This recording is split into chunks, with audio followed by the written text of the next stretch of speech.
International with Justine from the USA, Hayley from the United Kingdom, and of course, John and myself here in, well, warm Canada today, right, John? After yesterday and the day before.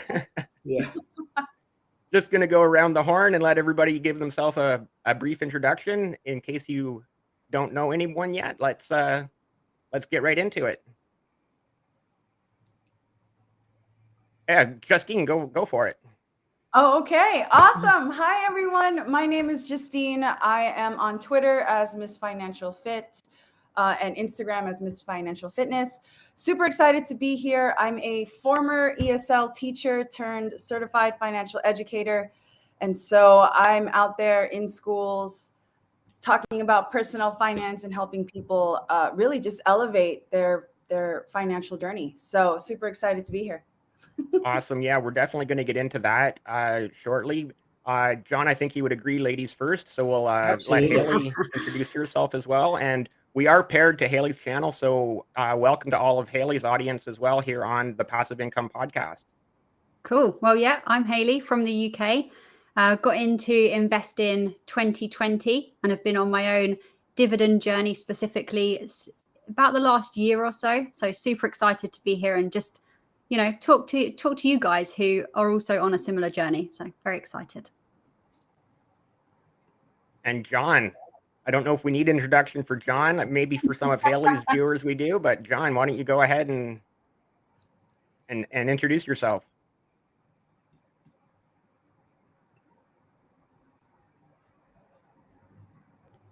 Yeah. Oh no! Yeah, my name is. My Lord, tell me when I'm back. Am I back? You're back. Okay.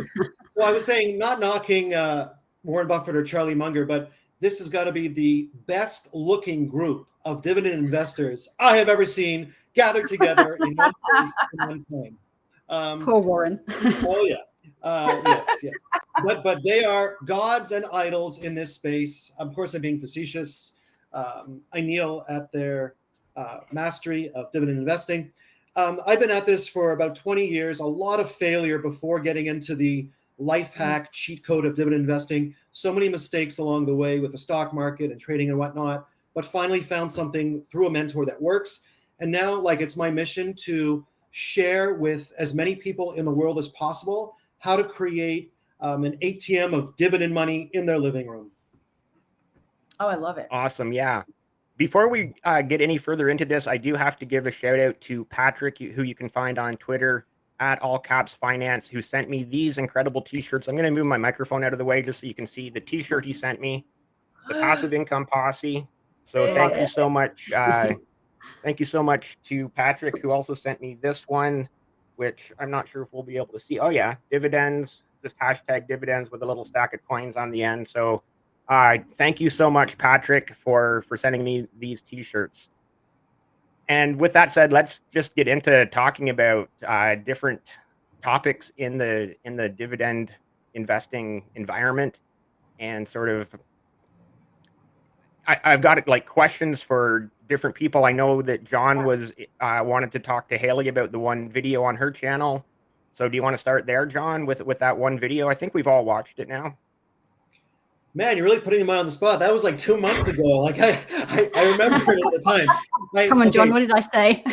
Yeah, was it about sort of the juxtaposition of sort of dividend investing stocks versus sort of growth stocks along that kind of thing? Yeah, I guess.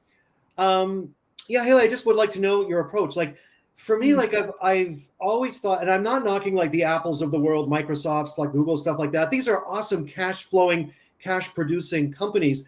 I guess sort of my question is, and sort of my approach, how it differs is kind of when you buy these growth stocks, you're kind of hoping and praying that someone pays more for the shares than you did. Otherwise, you don't get that cap appreciation. Whereas with dividend stocks, that pay that 3.5% to 5%, on average, you're getting that cash flow, as Kevin O'Leary likes to say it, every 3 months in your pocket. So how do you sort of in your mind with your strategy reconcile that that's sort of a sound investment choice? Yeah, I think that video came from some comments that I was receiving. And these comments were sort of people saying, if you're dividend investing and you're primarily looking for dividend paying stocks, you are therefore ignoring some other good stocks out there. Basically, some people's ideology that you can't be interested in any stocks that show growth if you care about dividends. And I fundamentally disagree with that, right? You can have good quality dividend stocks that do grow over time. You don't have to have just dividend stocks that are trading like this that pay a good dividend yield. You don't have to. There are so many stocks, and we can talk about some of them later on, I'm sure. The Canadian bank stocks, right? They are fantastic dividend paying stocks, but they don't just trade sideways. They do well over time. And that's the point I wanted to make. My approach is that when I'm looking for a company, yes, I'm interested in dividends. Therefore, that is factoring into my decisions. But I'm not just picking the highest dividend yield stock and being done with it. I'm looking at, does this company have a competitive moat? Does this company have a good balance sheet? Are they able to show capital appreciation over time? I'm looking at all of these factors when picking. And on top of that as well, my portfolio is not just purely dividend stocks. The majority are. But if I want to maybe put in a company that doesn't pay a dividend, I'm okay with that as well. But that's just a personal strategy for me. I'm happy to get some of the capital appreciation without dividends, but also with dividends. Cool. Yeah, I think that's a great answer. Yeah. I don't know if you John guys see is that as freezing well. Again. I have a mixture. My portfolio Justine, has. are you still with me here? I'm here. Can you guys hear me? I can hear you, Justine. Yeah. Okay. Yeah. Great answer. Yeah, I have a mixed portfolio. So I do have individual. I do have individual stocks. I have dividend paying stocks. I have index funds, ETFs. So I've got the whole mixture in my financial portfolio. But what I do really enjoy about dividend stocks is and what got me attracted to them was the fact that it's that passive income, right? That was what lured me in, because at the time I was thinking to myself, oh my gosh, I need to buy myself more time right now. And with dividend stocks, that was going to allow me to do that, along with just building wealth through investing. So, I hear you, Hayley. I think that's, I like your strategy. It's a good one. I think as well, it's just, I'm sure, Yeah. John, Dave, you can definitely agree with what we're saying here. It's so motivating, right? I'm getting such small dividends right now compared to a lot of people, but still every single month, I'm just excited to see if that's going to grow. Every single month, I just want to see what can come next. It's so motivating. And a lot of people might knock dividend investing for a lot of things, but one thing they can never knock it for is sometimes that makes people show up month after month, reinvesting those dividends, growing. That's got to be positive, right? Absolutely. Definitely. Yeah. Yeah. And you know what? Just to riff on that, when you wake up and you either go on your Twitter and you see BNN, CNBC, or you turn on the TV, Bloomberg, whatever, and you see that company that you own, that you're a part owner of.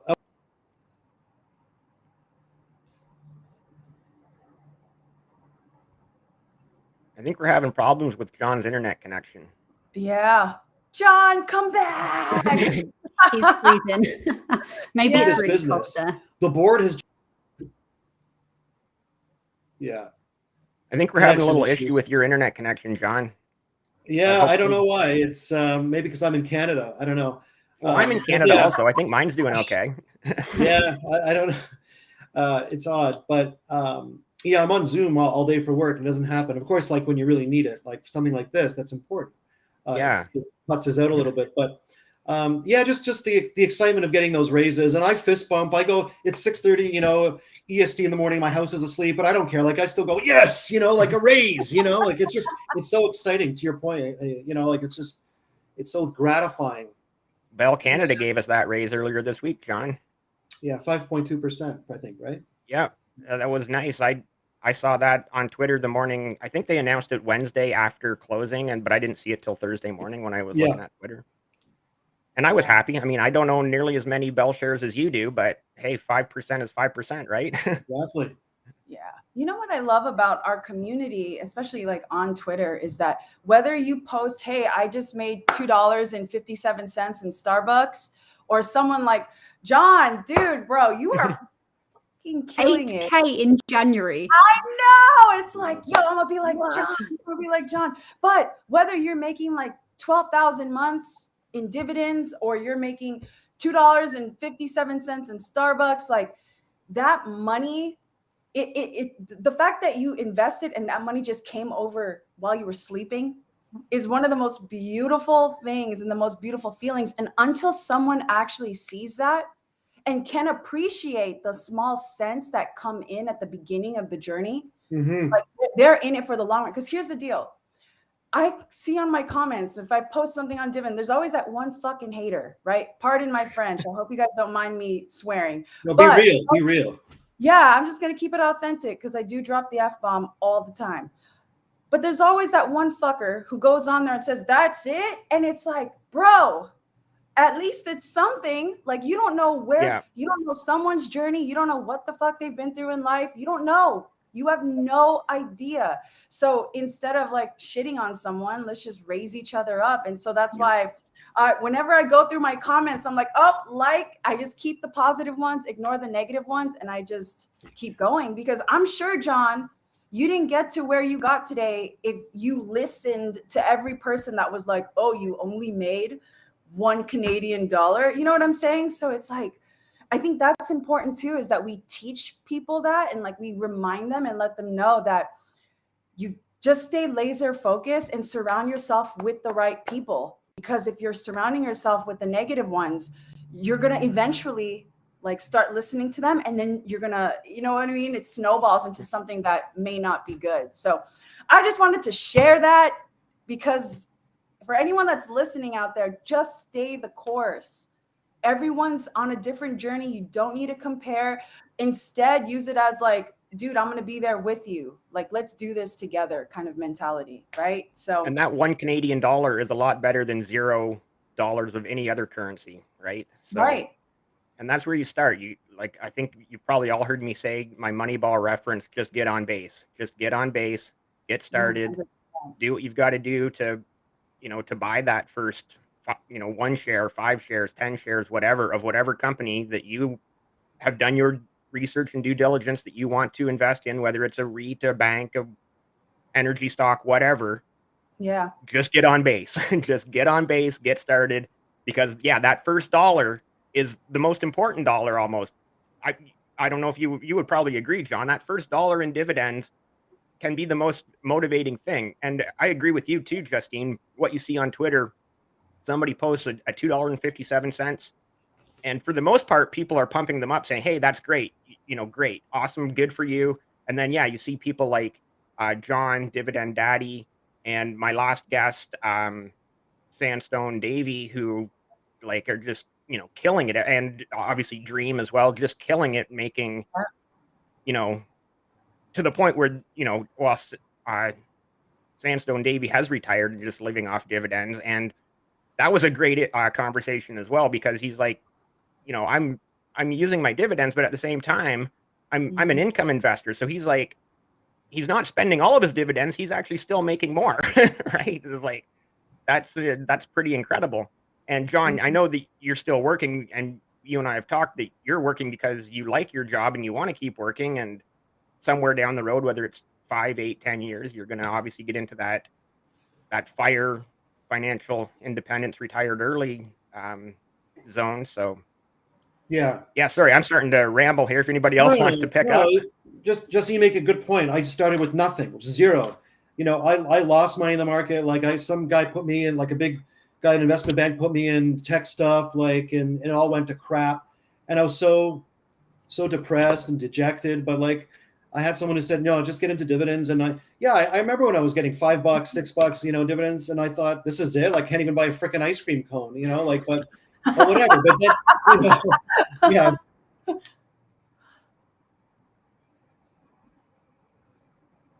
Oh, did we lose John again?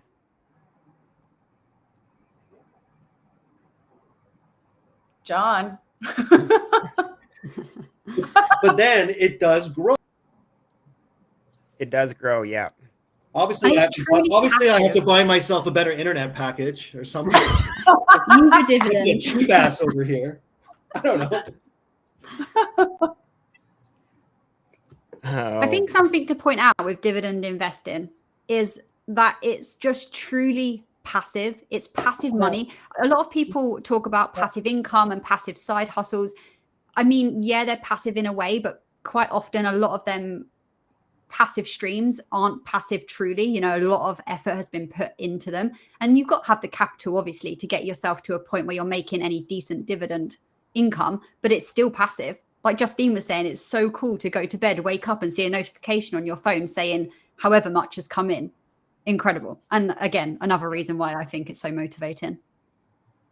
and I've made that point before as well, that to your point, Haley, like, investing in physical real estate, it's somewhat passive. You can get away with doing next to nothing Yeah. for a lot of days, but then there are days where the tenants are calling you, the property manager is calling you, whatever. But that's why I like to invest in REITs for that exposure to real estate. I still have the exposure to real estate, but I don't have the headaches of the landlord, right? So Mhm. It's true. I think that's an extremely strong argument for REITs. It's Yeah. the strong. I see we have a guest from Haley's channel. We do. Yeah, can you ask them which Danny, UK stocks they hello. have? They all seem American Canadian. So guys, UK Sorry. Because we are American and Sorry. Canadian. I like British beer. I mean, Right. British beer. yeah.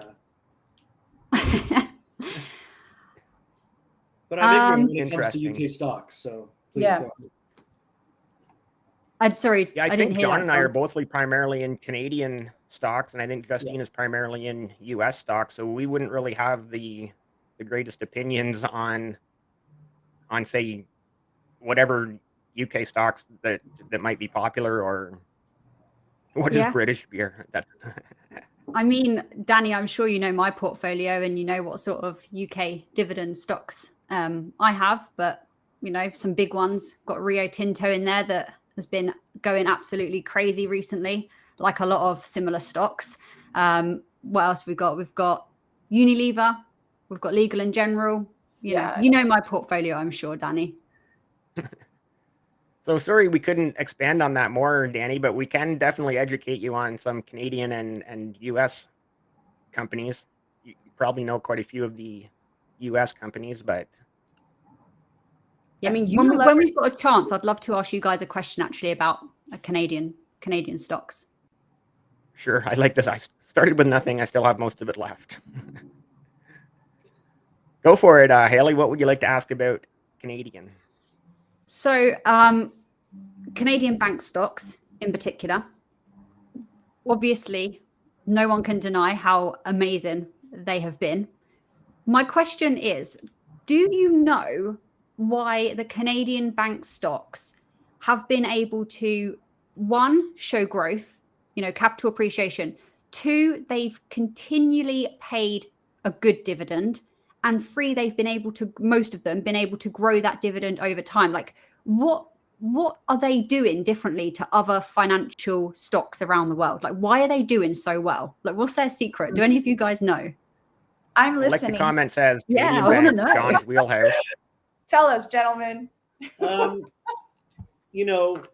Warren Buffett says a great company grows their revenue and their EPS consistently. There's going to be blips, right? But 2008, 15, COVID, but generally it goes up like that. And the Canadian banks have found a way through increasing their prices, scaling their business. You got, Bank of Nova Scotia has expanded into South America. You have TD with as many branches now in the US, if not more, So many. than in Canada. Yeah. You got, I know Harris Bank, part of Bank of Montreal. They just find a way to snap up these little banks along the way. They acquire things along the year, and that's a business that scales, right? Yeah, definitely. With Royal Bank also recently acquiring the Canadian portion of HSBC as well. So, like, just as to John's point of they're able to acquiring. get acquiring and scaling more profits, rewarding shareholders with larger dividend raises makes you stay a loyal shareholder, not wanting to bail. When you keep getting that, and by the way, dividends are a commitment to future, right? It's nothing to do with the present. Company votes to give a dividend increase. That's looking, I don't know, a year, 2 years out. So that's great forecasting. They know what future revenues are going to be because they got pipelines of plans of growing their earnings. That's sort of is that a decent answer, Hayley? That's a really good answer. Yeah. It's only because when I was looking into the Canadian bank stocks and comparing them with some of the UK ones, you know, we've got some decent ones here. We've obviously got like HSBC, we've got Lloyd's, we've got some other ones. But if you start diving deeper into it and you just one factor, for example, the dividend growth over time, quite a lot of the UK bank stocks cut their dividends and then they increase them again and then they cut them and they're a bit all over the place. So when I was looking at some of the Canadian banks, I was just amazed. Like, this is amazing. I was thinking, where is the floor here? But they just seem to be incredible. It's also in the regulation, much like sort of the regulation that wasn't there, I think, in the United States with all the mortgage and the issues that happened there with people getting houses who really shouldn't have been afforded mortgages. It's, you know, people said it's my right to own a home, but, you know, and people were getting rich bonuses by giving out mortgages and whatnot. There's a really strict regulation, organizational body here that is very, very stringent with rules. You mentioned HSBC. Royal Bank of Canada, I believe, is the one that just bought out HSBC Canada, which is like sort of another example of gobbling up, scaling. Scotia a few years ago bought out, was it Eich Direct? You know, there's so many examples of that. And they just... pricing power. We only have 6 banks in Canada, really the big ones, and they've been around since the 1800s. It's like if they've been doing business since like 1829, 1850, and rewarding shareholders, I have more confidence in a bank like that than one that's just been around for 20, 30 years. Yeah. John, I have a question. The comment on screen there, I was just going to say that Hayley, that's a future YouTube video idea for you. What's the benefit to UK buyers to buy Canadian stocks rather than US stocks? Because I don't think any of us would have an answer for that right now. But so Hayley, do some research and put out a video on that one. I'll have to think how to title that for search. But yeah, I mean, we have to pay withholding tax on US stocks. So I guess it's similar to Canadian, but something to look into. Cool. Isn't it to do with the global exposure? HSBC has performed well where others like Barclays and Lloyd's haven't. So I think that's actually exactly what John was just touching on there as well, like the Canadian banks acquiring more assets. I'm not really familiar. Well, obviously I know what Barclays and Lloyd's of London are, but I'm not really familiar with their whole structure and what they own or what they're into or where they have exposure or anything like that. Another comment: in a globalized world, I think it is important to be somewhere you get the best out of tax bonuses for investing in access stocks from firms that operate worldwide and not just at a national level. Yeah, again, so that's why so many of us are familiar with so many of those U.S. companies like your Starbucks and Johnson & Johnson's and Procter & Gamble's. And, again, the Canadian banks are operating globally as well. I think that's a great point. We live in a global village. Like right now, look at this, the 4 of us from 3 different countries, just having a great discussion. Yeah. Let's bring Justine back into this. You know what? I actually did have a question for John. If you are someone who's looking into investing, right, in first time investing into the Canadian banks, are there a few that you would recommend for a first time investor? I like Bank of Montreal right now because it has a return of equity of 21%. I know Warren Buffett talks about he likes to have companies that have at least 15%. The other ones are around the 15, 16%, but BMO is at 21%, and I think that's really attractive. The PE is, I don't know, I haven't checked it recently, but it's under 10. So you're getting like a great business at a fair price. And so, yeah, that's just that. And, I have a question for you, Justine, if that's okay, if I just flip it around. Yeah, sure. you know, I think what you're doing is so noble, educating people on finances, and it's so important. And I always wished I had someone like you, like come to me like when I was in school, younger, like who could have directed me around like the right path of investing rather than trying to get rich quick with rocket stocks and what have you. How are you sort of building out your course or your strategy for like going to people like whether it's in junior school, high school, college, like so that you get them before they screw it all up and lose their cash? Right. And that's the next point we're going to talk about, Justine. I have it in my notes. Talk to Justine, teaching high school students financial literacy. I didn't mean to hijack your MC thing, but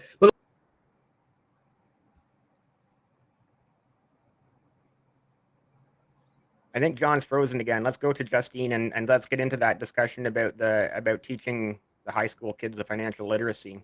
Yeah, absolutely. Let me just say before you answer, Justine, sorry, I was just going to do a little disclaimer so that none of us get sued.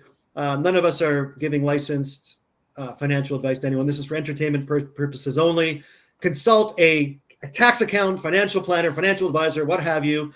Don't take any of our advice with stock names or anything like that. And if you do and you lose money, well, it's on you. It's not on us. Okay. Love that, John. Not financial advice. We're just people having a conversation. Yeah, right. For entertainment purposes and educational purposes. There you go. No.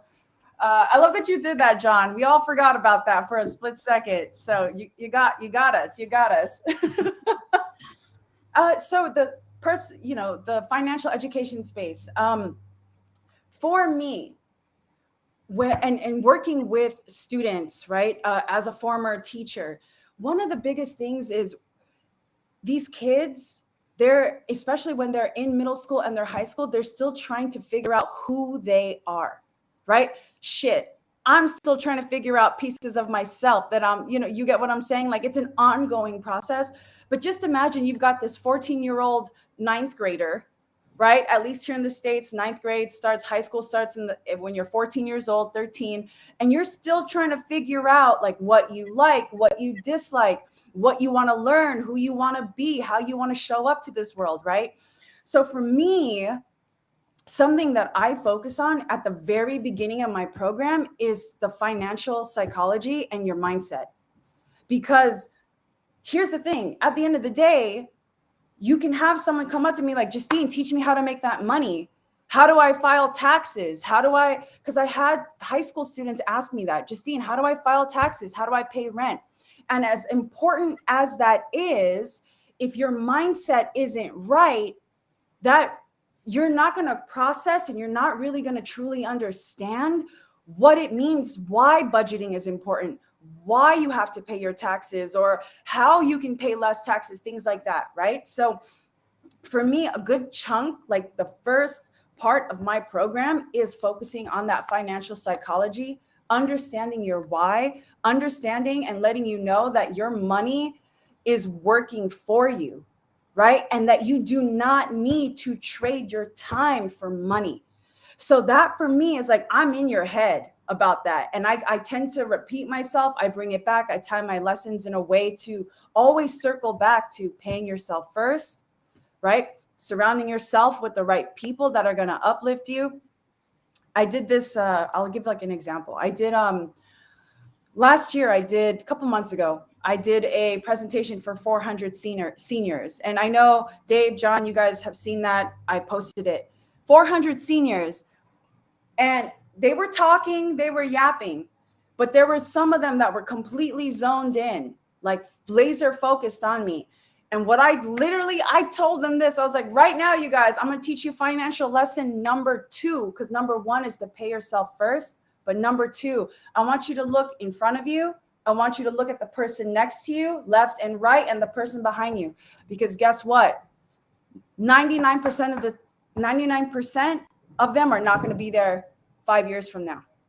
So who you're surrounding yourself with and who you're choosing your circle to be with is going to greatly impact your financial journey, whether you want to believe it or not.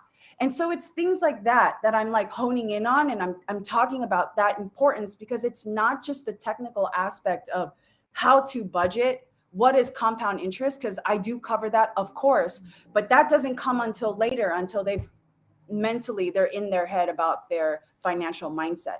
Does that make sense? So for me, and depending on the age group and depending on the grade level, because it's different. If I'm working with seniors, then a lot of those kids here in the US, many of them start working at 15 and a half years old. They can legally start working at 15 and a half, 16 years old to get a work permit. So if I'm working with 16-year-olds, 17-year-olds, 18-year-olds, then it's a different, I'll tweak the workshop, the program so that it fits these students who are teenagers who are working. But for me, I have a lot of fun doing it. I really enjoy working with students, and I wish I had someone talking to me and telling me like, Justine, don't open that fucking credit card, girl. Don't do it. Don't do it. I wish someone told me, because I didn't learn until after the fact. And then from there, it's like a lot of cleanup. But I think there's a lesson in that as well, that it's okay to make mistakes, you guys. It's okay. Just don't dwell on it. Learn from them. They're great opportunities to become better. So did that answer your question? It seemed like yeah, hell yeah. That was a great answer. Like I went all over the place. No, your passion is so present, like, and that's what, the world wants, is they want passion about a subject, because you're going to be authentic and you're going to deliver it with so much enthusiasm, and people are going to learn from you. That's the bottom line. Thank you. I hope so. I was actually talking to Dr. Dividend on Twitter. We recorded an episode as well on his podcast yesterday. It's been a weekend with y'all, with all these great people. It's fucking awesome. But I was talking to him and I was telling him that, you know what, if I can touch one life, I'm touching one person's universe, right? Because their one soul is so attached to so many different aspects, and so many different people and sectors and whatnot. And if I can touch one life, I think that's a win for me, because then I'm touching their universe, So that's awesome. I love what you're doing, Justine, because obviously, we talk so much about how financial literacy is not there in the school system. And so the fact that you're going out to these teenagers and young adults and making sure they're at least getting the information that they need. And the information is now there. Like John and I are old enough to remember when the information was not available. We didn't have the internet. We didn't have cell phones. I'm not that old, man. What do you think? Yeah. John, I know how old you are. I think it's one of my things, and you guys please chime in, but I think on this, what your thoughts are on this, but I think that it's really important that, yes, we teach that technical aspect to our youth, right? About budgeting, compound interest, all of that, the technical pieces. But I think it's also, or if not, it's just as important to remind them that they don't need to be at a job for 65 years of their life, right? Or 40 years of their life.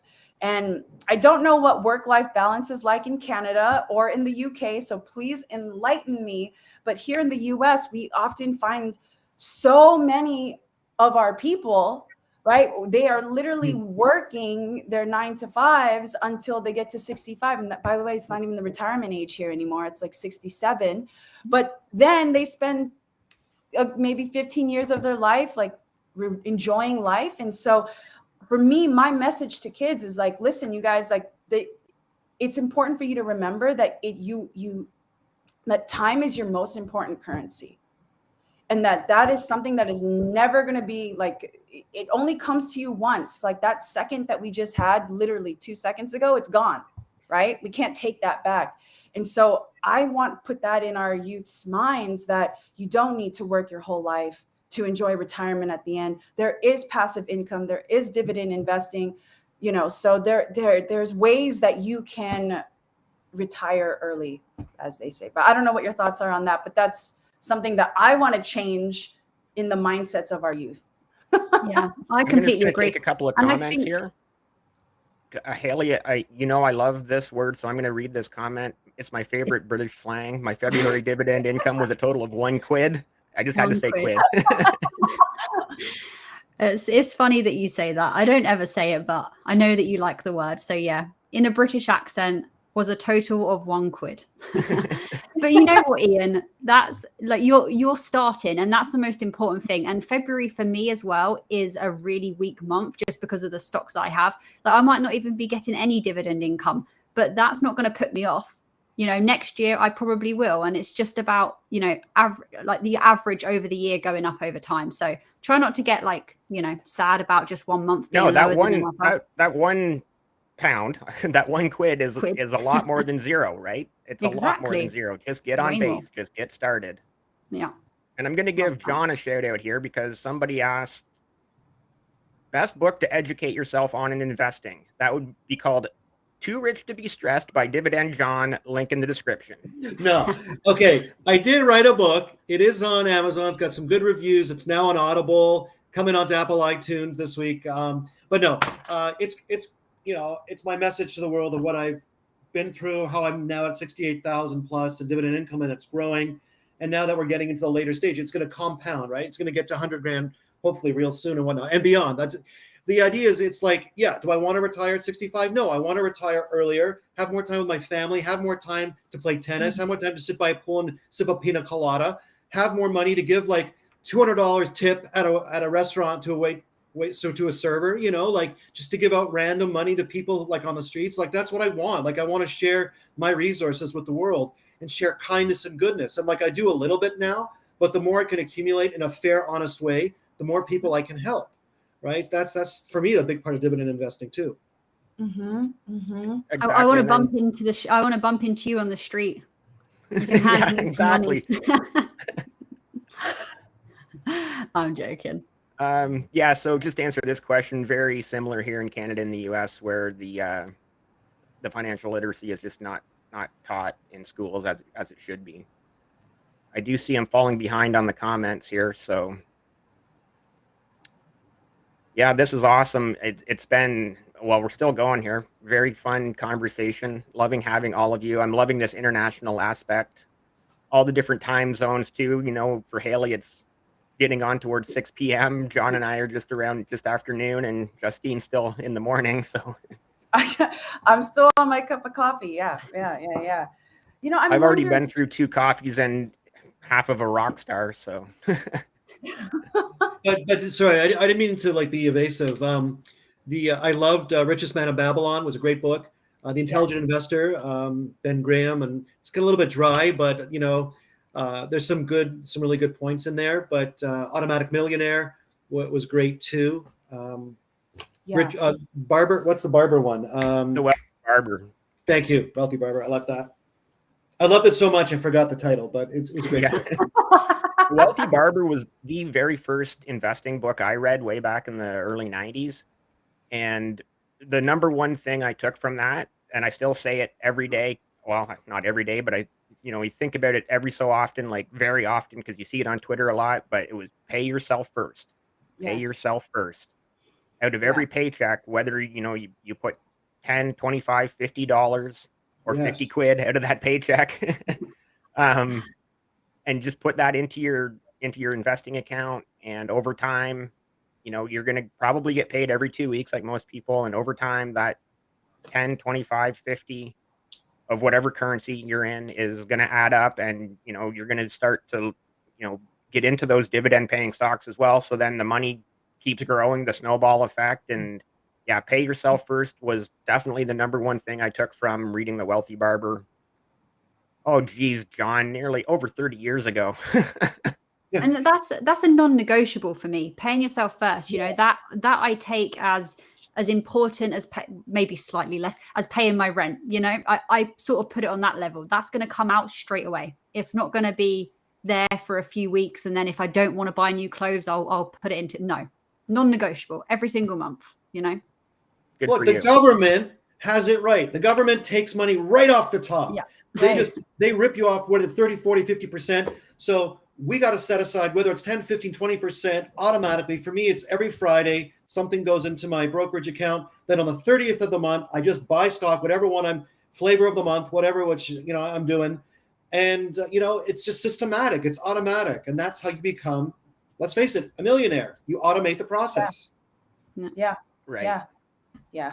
Is there an Right. equivalent of an ISA in Canada? I think I So don't know an what an ISA is, but I'm guessing a TFSA here in Canada. I think so. A Tax-free? tax efficient way of investing, a tax Right. efficient account where you get a certain amount tax free. Yeah. Yeah, that would be Yeah, a we have that. tax-free savings account as a TFSA. 6,500 max this year. Used to be 6, and it was fine. I think it's been around. Dave, how long has it been around? 2006 Yeah, or something like that. 7, and it started at 5,000 and then went to for a couple of years, and then 5,500, and then 6,000, then it's up to 6,500.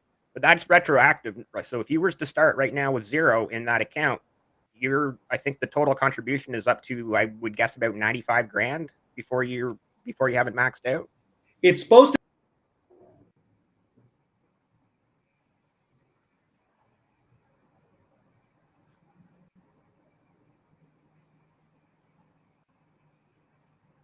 John, come back. Yeah, and he's gone To be a again. tax-free savings account, but there's a.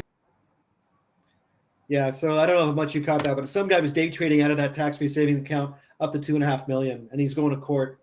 Oh, I hadn't heard that one yet. I'll look that one up. And yeah, they're trying to tax him. He's like, no, it's tax-free. You said the government said. He's like, yeah, but it's not supposed to be day trading. Right, interesting. Great stream, thank you. Yes, great conversation with great people. Like I've already mentioned a couple times, great international flavor. Really enjoying all of this. Really enjoying so much of the audience from Hayley's channel. If anyone is watching from my channel, please subscribe to Hayley's channel. You can easily find her. Again, link in the description. Also, link in the description for Justine's blog. So I have everyone's links in the description below. And for those of you watching from Hayley's channel, please feel free to subscribe to the Passive Income Podcast as well. Yeah. Yep, go for it, guys. Great dividend chat, as all of you love. So, yeah, why not? Circling back, Dave, I just saw a question about an ETF. What's everyone's favorite ETF? I think it was. Did you see that one? Oh, sorry. Did I go through it too quickly?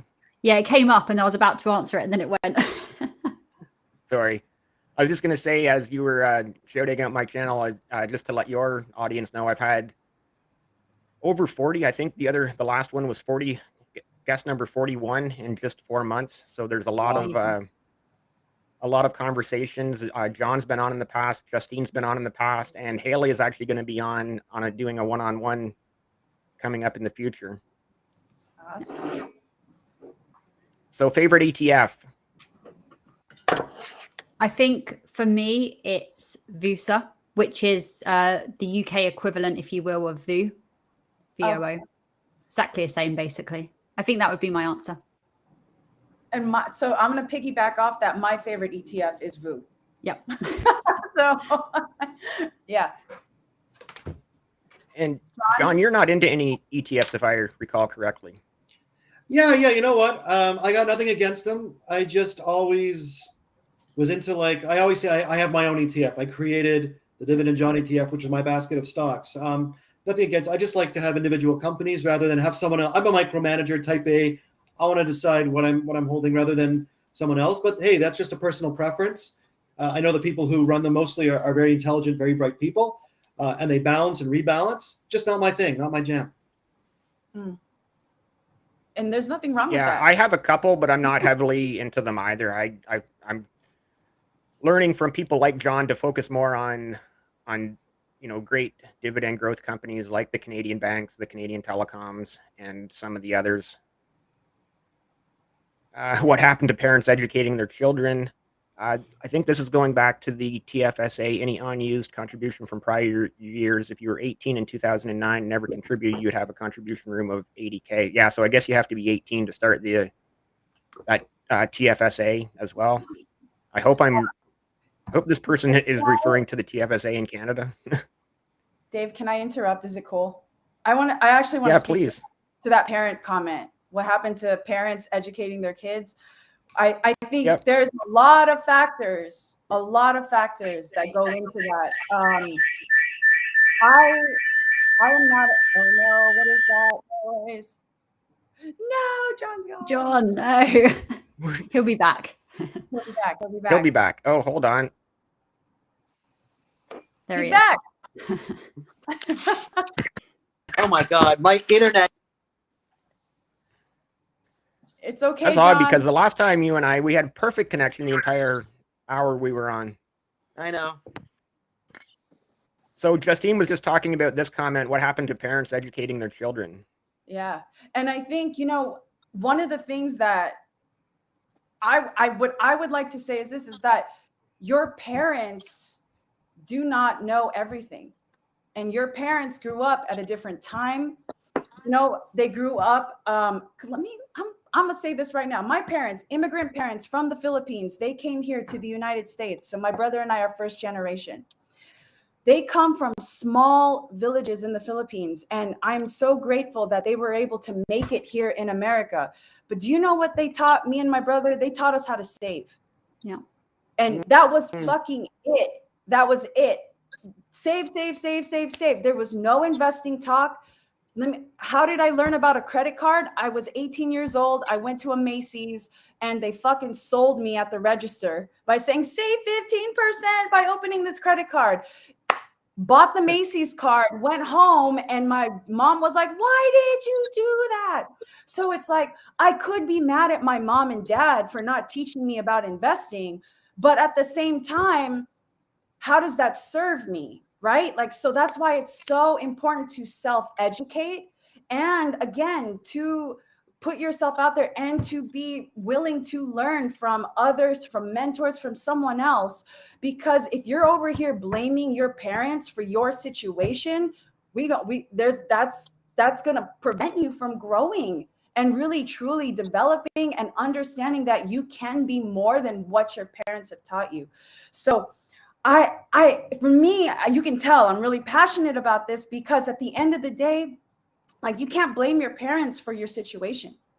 There are certain things that maybe they did teach you, they didn't teach you, but at the end of the day, you have the choice to change your life, to self-educate and put yourself out there. So trust me, not every parent knows about investing. Yeah. People aren't born into wealth. Not many people are born into wealth or born into that. And in fact, you know what? I'll say this and then I'll stop, because clearly I'm very passionate about this. There was a time in my life where I hated talking about money. And you know why I hated it? Because I was taught to save.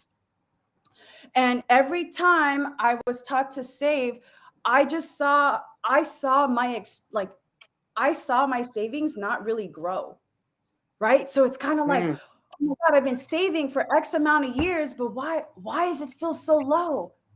Look at all these rich people. I fucking hate them. And whenever they would talk about money, I was so angry inside. And then it took a lot of pain. It took a lot of hard lessons in learning in my financial mistakes for me to realize, like, oh my God, the reason why I don't like money is because I'm not good with myself. Like, I was angry at the fact of blaming everybody else for my situation. And then I realized, like, no, if I want to build my money, how do I make more money? Start Googling, start reading, start listening, right? So I think we can't blame our families, you guys. You got to be the new trailblazer in changing your story. You're your own writer. You got to change that fucking narrative. Okay, I'm done. Thank you. Sorry. I love that. I'm just super fucking passionate and like. No, it's important. And what you said about like being taught to save, that was similar to me. And I think that there's a real point here in the fact that there's an opportunity to self-educate. And if you want to learn, the resources are now out there for free. And, if you come from a family that maybe isn't as well off as other families, you can actually break that generational wealth cycle. You can make something of yourself financially, and you can start with very little. You can start with a very average salary, reinvest your dividends, keep going over decades and decades. And actually, you could be a millionaire. Right. Yeah, you can be a millionaire. And that's crazy. And I think it's really hard to actually see that link when you're just starting out. But we've got people like John who have proven how you can grow it. And it's important, Mm-hmm. Thank you. And I'll just say, we in a neighborhood where it was rough. I was surrounded by a lot of, I'm not to give my whole sob story, but I was going to a private school, but on subsidy, and my Tuesday, and we were having like leftovers. So much so that like at the grocery stuff at the cash, because we couldn't afford, and she would cry, and sometimes some guy was behind would pay, for like an 8, 9, 10, 11, 12-year-old to go through that. But for me, it's fire in my stomach. Like, no, I want more. I'm not going to blame you guys. Yeah, there was a time when I had some anger. Okay, they tried their best. For whatever reason, didn't work out. I'm going to make it so that when I'm older and I've got a family, that's never freaking going to happen at a grocery. So I, like you said, educated myself as best I could. At first, I thought it was going to be stock trading my way to. I created a different path, but it's truly the idea of, like you said, start, right?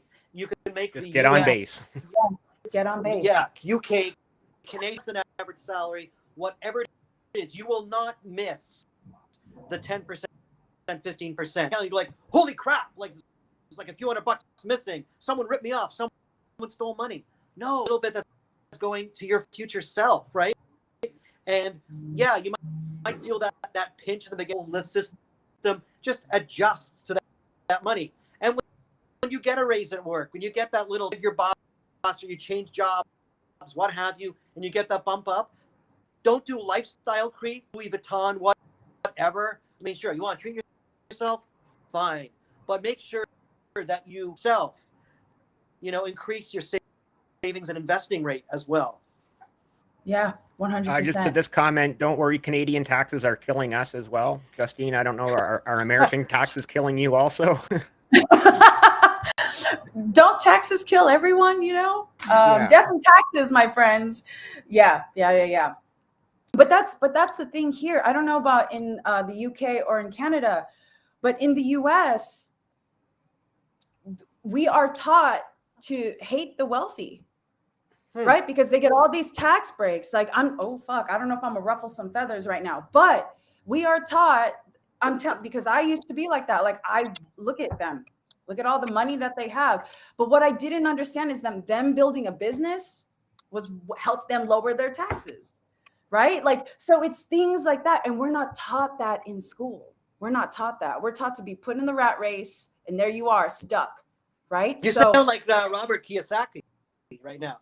Rich dad, poor dad. Yeah, I talks mean, a lot about that, right? And you don't realize it until you're pissed off and you're angry and you're just sitting there thinking like, how is this? Why? I don't get it. How tax the rich more, right? They're saying that tax them more, but really it's like, yo, they're their own boss. How do I get there? Yeah, Change your mind. Use them Don't as hate the rich. inspiration. Yeah, exactly. Yeah, learn. How does someone like Trump? Okay, I'm not talking political here. Like whether you like him, you don't like him. My reality is, like, there was a time when people were like, "Oh, he doesn't pay taxes," but he has all these properties, and all the workers that were like working everything. He could write all that off and bring his income. It wasn't him; it was the accountants that he hired. Like, I don't know if it was legal, whatnot, but like that's what you can do when you have a business. You can write things off. Yeah. I mean, you know what, John? I'm glad you said that because do it the ethical way, right? Live your life in truth and honesty and integrity.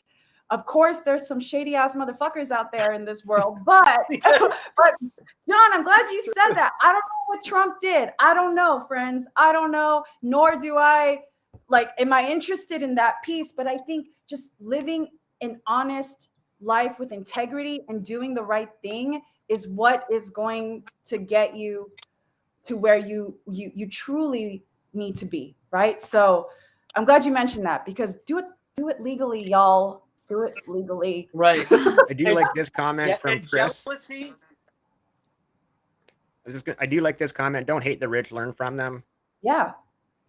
So, No, and I also in life, don't be jealous. Just work hard, do smart, build yourself up. Don't tear other people down in life. Yeah. And when you share your resources, there's this karmic way that things come back to you tenfold.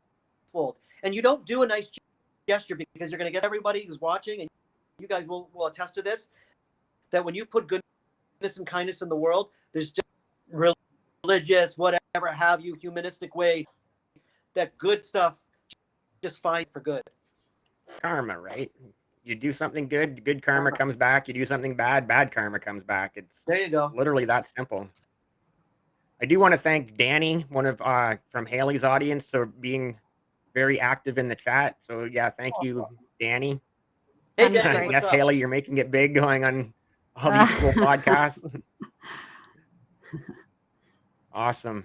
Yeah. I know we could all talk about dividend investing and investing in general all day, every day. And I do see that we're coming up close to an hour already. I'll keep going if you want to, but I know other people probably have other commitments. It's still early in the day for Justine. She probably wants to get things done. Haley's probably thinking about cooking dinner. And I got to take my kids soon. Yeah. Yeah. Yeah. All the family commitments. Couple more comments here before we sign off. Tax efficiency is an important part of personal finance education. There are many perfectly ethical and legal ways of making your money go further. Yeah. I love that. Bean Count 811. Love it. Great name. I know. Like, I love it. Honestly, the education system is designed to produce workers and slaves for businesses. They don't teach people to be free. Yeah, you can kind of argue that both ways. I get the point that, they're really, the education system is just there to educate people enough to become the worker bee, right?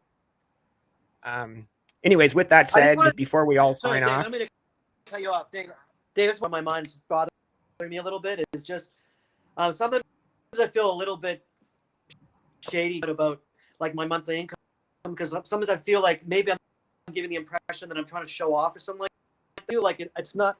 I'm proud of it, but it's not my motivation. I would never. That's not my. I really am trying to show anyone who's starting, middle of their journey, what have you.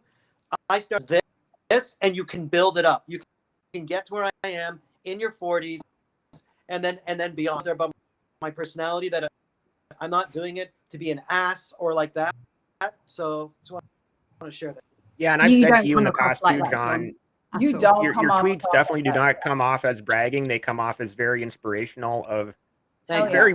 Very much so. Your tweets say, "Listen, if I can do it, so can you." You're And like, I'm I'm just an inspired. ordinary, average person, just like Thank you, you. and if I can do it, so can you. So, I definitely take your tweets as inspiration more than anything else, 100%. and I know Haley and Thank you, guys. Justine would agree with me.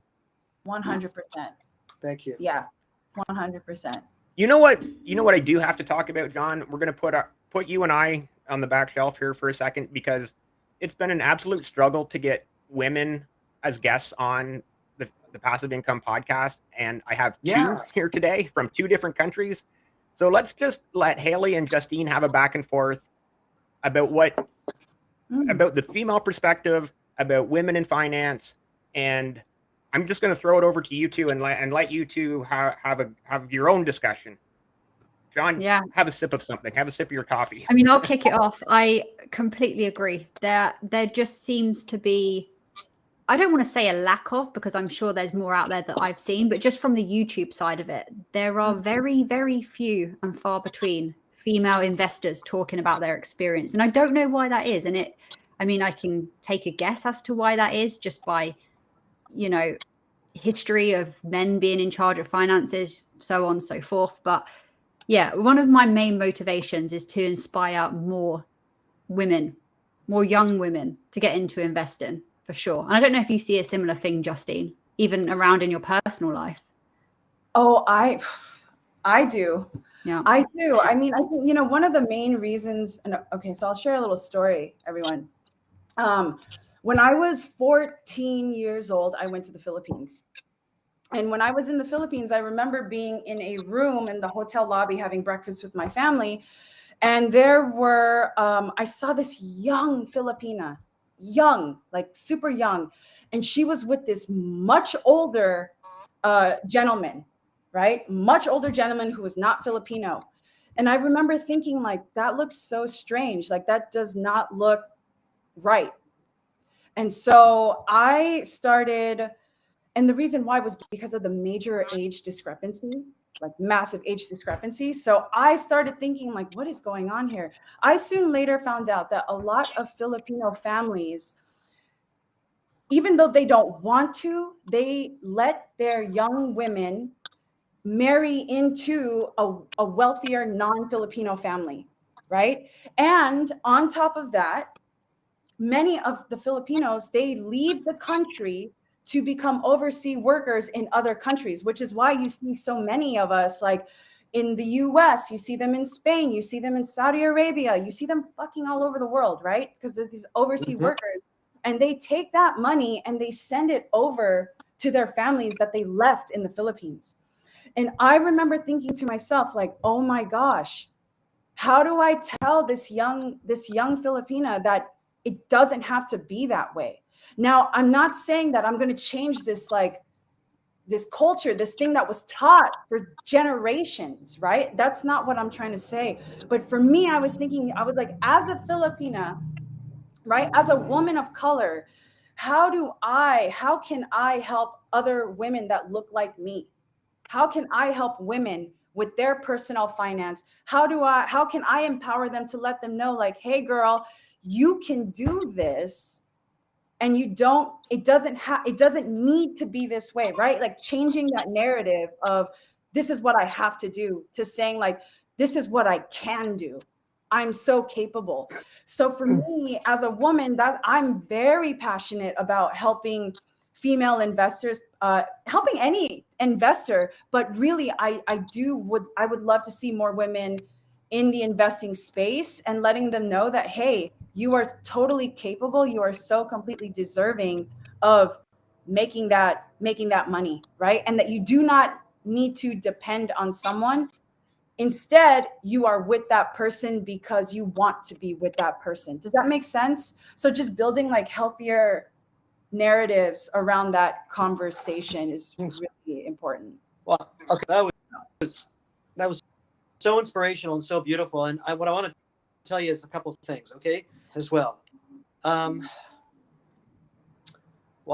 that was just a lot to digest, but like that, we can't like cure world hunger overnight. We can't cure cancer overnight. Is like one action at a time. So what you're doing with education is huge, because, well, how can you scale your education? Well, you know, the Alex Hormozi, author and says the phrase, the riches are in the niches, right? What if you had a business, which is a strategy already, where you educated Filipino women, but also who are abroad, how to invest their money? Because I can tell you, there are a lot of live-in nannies who have agents, and what they're doing is this agent advisor and taking cuts and doing unethical crap, like, and they're not. I'm just thinking, like, you could like have this whole market and you'd be doing good as well, because instead of just saying that's great, you could also teach them how to open up a brokerage account, how to invest, buy index, ETF, stock. Just throwing that out there. Yeah, I love that, John. It's definitely something that's been floating in the back of my mind. Is, especially, okay, sorry, I know we're kind of going over time, but I will say this. When I was at one of the schools, and I was like sharing my story, I was introducing myself, this and that, I was like, okay, any Filipinos up in here? And there were like 5 students in a crowd of like 300. 5 of them, and you could hear them in the crowd, and they're like, woo, screaming, like, woo, cheering. I was like, that's what's up. Like, just know that you've got a sister here. You've got a sister, right? So for me, it's like there's something so powerful and so beautiful being able to be like a role model, but also just to be someone that they can come to if they have any questions. And John, it's floated my mind because the principal pulled me aside after that meeting and said, maybe I can get you to work with our Filipino community. And it's a really small one at that school compared to, because it's a massive school, but it's a very small Filipino community. So that's like in the works as well. So I appreciate you saying that, John, and for that, because I think it's a great idea. Yeah. I do just want to answer Chris's question about the screen names. So no, I don't believe either John or Justine have YouTube channels. You can find Justine on Twitter and Instagram, I believe, at Ms. Financial Fit. And Dividend John on Twitter is actually at JohnnyBoy1853. Yeah, and you can find them on Amazon as well. Link in the description. Link in the description for Justine's blog and Hayley's channel as well. I think a lot of you already know Hayley from her YouTube channel and her Twitter account as well. And then that's my Twitter handle on screen at Lovey1973. And of course, you have been listening to and watching another incredible conversation on the Passive Income Podcast, International Edition, February live panel. This has been absolutely amazing. John, it looks like you switched to your phone and the internet has been way better since. So that's... Sorry about that, guys. With my ASCII connection originally for my laptop. I don't know. Yeah, that's weird. But anyways, I'm glad we figured it out. When you switched over to your phone, it seemed to work quite well. But I just wanted to say thank you to each and every one of you. And is there anything anybody wants to say before we sign off? Just a big thank you. Let's just keep talking about investing. Let's keep, trying to educate, inspire. Just even if we reach one person a day, like we can make a real difference, and we already are. Yes, I love that. I love that. And I would add, piggyback, stay curious. Yeah. Stay curious. You hear something, Google it. You don't have to be an expert to start. Yep. Stay curious. Stay curious. Hey, thanks for joining us, Chris. Enjoyable stream. Check out the Twitter and YouTube and possibly the Amazon book. And John, it's only 99 cents on Kindle, right? So you can afford the 99 cents. Make it affordable and free if you have an Audible membership. And never stop learning. Keep growing. Keep expanding your mind. Read, 100%. learn. And as Albert Einstein said, compounding interest is the eighth wonder of the world, and it is male, female, gender non-binary, any color. This is math that is there, equal. It's equitable. We can all become very wealthy with dividend investing. Okay. And I said that to Justine in our last, when we had the podcast, and John pointed it out, and I was like, wow, you were still listening 55 minutes into that conversation, because I said to Justine, the stock market doesn't care if you're, white, Asian, black, male, female, gay, straight. The stock market doesn't care. Just it's the most inclusive club in the world. Anyone can join. So when is the next podcast? I do have several pre-recorded. Well, I will be pre-recording several more in February. I think at least 10, maybe 11 more. So there will be lots more uploaded during the month of February, including Hayley coming up at 22nd, the calendar, February 24th or 5th in that time. Something like that. In there. End of month. Yeah. Yeah. So again, thank you everyone for coming on, and we will see you in the next. We'll see you wherever we see you, on Twitter, on YouTube.